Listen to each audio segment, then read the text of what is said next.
Sorry, I'm late. I just don't give a fuck. अस्सलामुअलैकुम, welcome to syntax studio and we are back after a time. आज की video में हम देखेंगे CSS का box model. तो चलिए स्टार्ट करते हैं।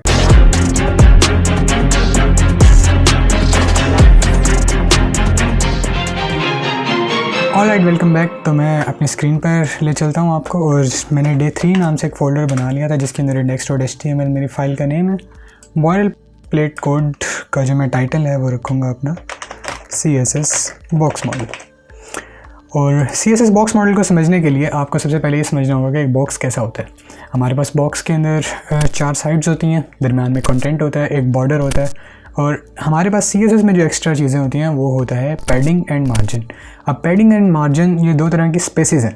Padding is the space between content and border, and margin is the space outside border. हमारे पास बॉर्डर से बाहर जितनी स्पेस हम रखना चाहते हैं अपने बॉक्स के साइज़ के अंदर उसको हम मार्जिन कहेंगे, और जो हम कंटेंट और बॉर्डर के दरमियान जो स्पेस रखना चाहते हैं उसको हम पैडिंग कहेंगे।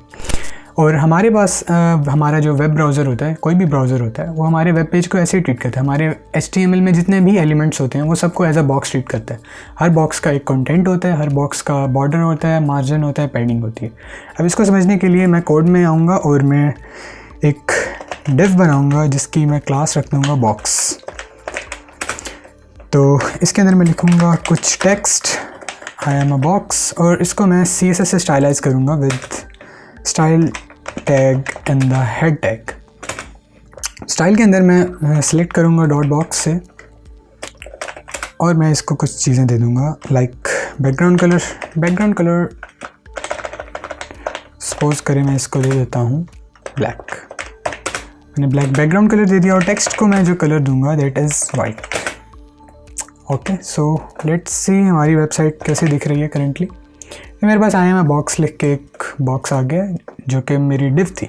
बट आप एक चीज़ नोटिस करें कि जो हमारे पास जहाँ मेरा बैकग्राउंड कलर ख़त्म हो रहा है उसके ऊपर थोड़ी सी स्पेस है। इस स्पेस पर आने से पहले लेट्स ऐड अ बॉर्डर। मैं इसको एक बॉर्डर दे देता हूँ 2 पिक्सल सॉलिड रेड। तो ये एक बॉर्डर आ गया। अब ये जो स्पेस है ये बॉर्डर के भी बाहर है। तो मैंने अभी बताया था थोड़ी देर पहले कि जो बॉर्डर के पास हमारे पास एलिमेंट की स्पेस होती है दैट इज़ द मार्जिन। तो ये मार्जिन क्यों आ रहा है, मैंने तो अपने स्टाइलाइजेशन में कहीं भी नहीं दिया। तो ये मार्जिन मेरा आ रहा है मेरे ब्राउज़र की सेटिंग से। मेरा ब्राउज़र मुझे कुछ बाय डिफ़ॉल्ट एक मार्जिन पैडिंग देता है जिसको मैं रिमूव कर सकता हूँ। वेरी सिंपल, मैं यूनिवर्सली सेलेक्ट करूँगा सारी चीज़ों को, और जो भी मार्जिन होगा मैं उसको ज़ीरो कर दूँगा। और क्या पता मेरा ब्राउज़र कोई पैडिंग सेटिंग्स भी रखता हो तो मुझे वो भी नहीं चाहिए। तो मैं मार्जिन पैडिंग जैसे ज़ीरो करूँगा तो ये मेरा बॉक्स बिल्कुल कॉर्नर के साथ चिपक जाएगा। सो अब मैं इसमें अपनी मर्ज़ी का मार्जिन और पैडिंग दूँगा। अब मैं इसके अंदर सबसे पहले पैडिंग देना चाहता हूँ। मैं देता हूँ सपोज कर लें 25 पिक्सल्स की एक पैडिंग। तो ये 25 पिक्सल्स मेरी चारों साइडों पे लग जाएगी, मेरे बॉर्डर और टेक्स्ट को सेपरेट करेगी, ऊपर से, नीचे से, लेफ़्ट से एंड राइट से। सो सी मेरा ऊपर भी 25 पिक्सल, नीचे भी 25 पिक्सल, लेफ़्ट पे भी 25 पिक्सल और राइट पे भी 25 पिक्सल। अब इसके बाद मैं मार्जिन इसको दे देता हूँ। मार्जिन में चलें 10 पिक्सल्स दे देता हूँ अभी के लिए। सो 10 पिक्सल्स मेरा चारों साइडों पे मार्जिन भी लग गया। अब इन चीज़ों को मैं अपने ब्राउज़र में कैसे नोटिस कर सकता हूँ, लेट्स सी। मैं F12 प्रेस करूँगा तो मेरे पास डेवलपर्स टूल खुल के आएंगे, और इसके नीचे एक विंडो होगी।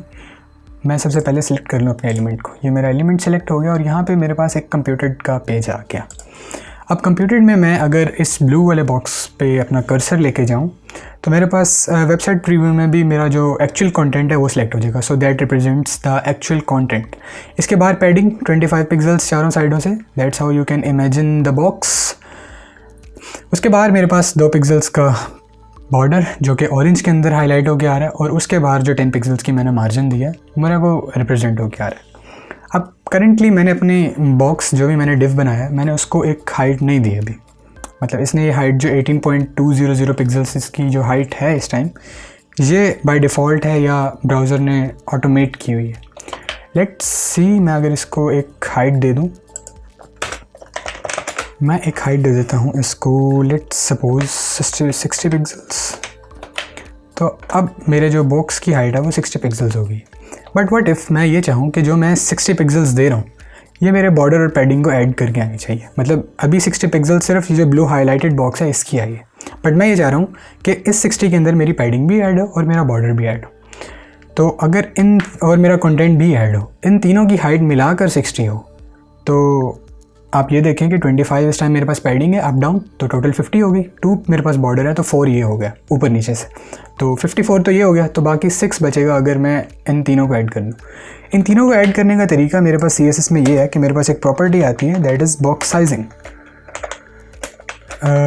बॉक्स साइजिंग, अगर बॉक्स साइजिंग को मैं एक एट्रीब्यूट दे दूँ बॉर्डर बॉक्स, तो ये बॉर्डर से लेके कंटेंट तक जितने भी मेरे पास एलिमेंट्स आएंगे, यानी बॉर्डर, पैडिंग और मेरा एक्चुअल कंटेंट, ये उनको मिला के मेरी हाइट देगा।